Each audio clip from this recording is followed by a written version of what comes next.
in truth, it's the same I that says I there and says I there and says I here. Okay. So it is one singular I that is saying everything. That was my question. And so that I that speaks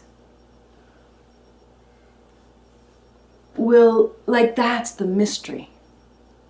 No one knows where that I comes from. Because consciousness only wakes up to itself in its own timing to see where that I came from before. And the I feels the same where that's why you can say there's, the self and the capital S. Self, capital S, no self, capital N and S. Because there's a recognition of that one singular self, that one singular I am that is everything. And the mystery from which even that I arises from. When I say my experience, I can only speak from my experience. I've been talking about these different lenses. And these lenses are a resting place of perception that have a substance that's created for a vehicle for that whole experience to happen. So there's thoughts, emotions, physical sensations. And that vehicle of humanness, right, is usually where people say I from. Their experience of their saying I is the me. And that's the me, the seeker, that's trying to figure something else out. When consciousness wakes up to that cessation point, or the arising point of existence, there's often that experience of nothing, of no self. In the trajectory here, there's just been a continual opening up to the next layer of self, the next viewpoint, the resting point of perception in a more inclusive vehicle of consciousness that has thoughts, emotions, and a body, an energetic and physical vehicle structure for this unnameable truth to rest in and as which it is and perceive through. And so the initial awakening for people often can be, oh my God, I'm oneness.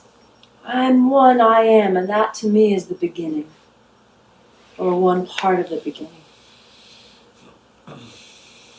And that the embodied realization of that mystery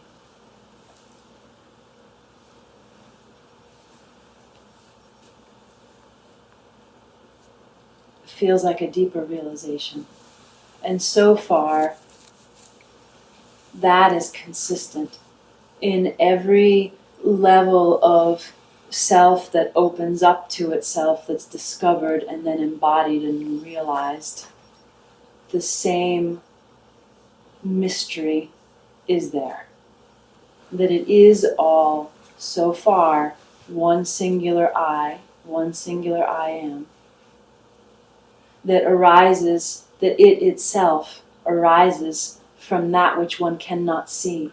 Because to even perceive that, you're resting in a perceptual body, whatever size, whatever frequency. These fables or stories of a student coming up to the teacher, saying, I'm nothing, like this huge realization happening, and the teacher back in the face. Mm-hmm.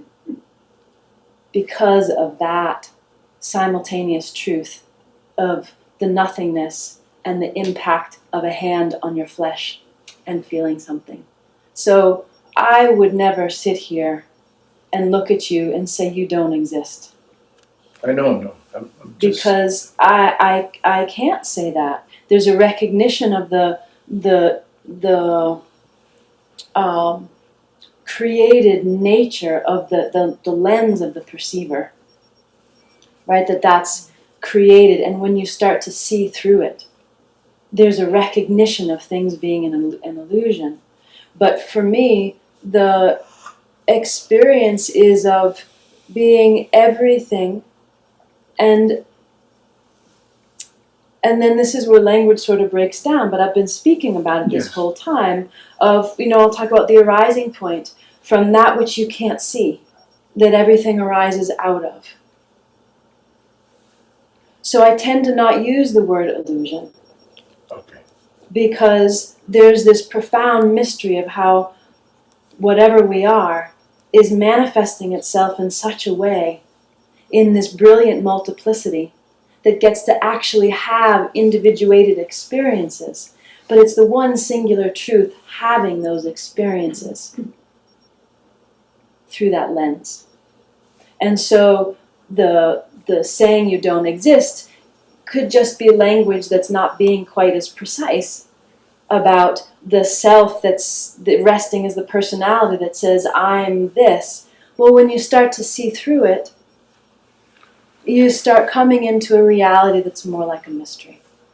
Each of these planes, or each of these dimensions of consciousness, where there's an individuated sense of self that is also one with the plane and is also one singular truth, projecting all that out into That rings true. experience, right?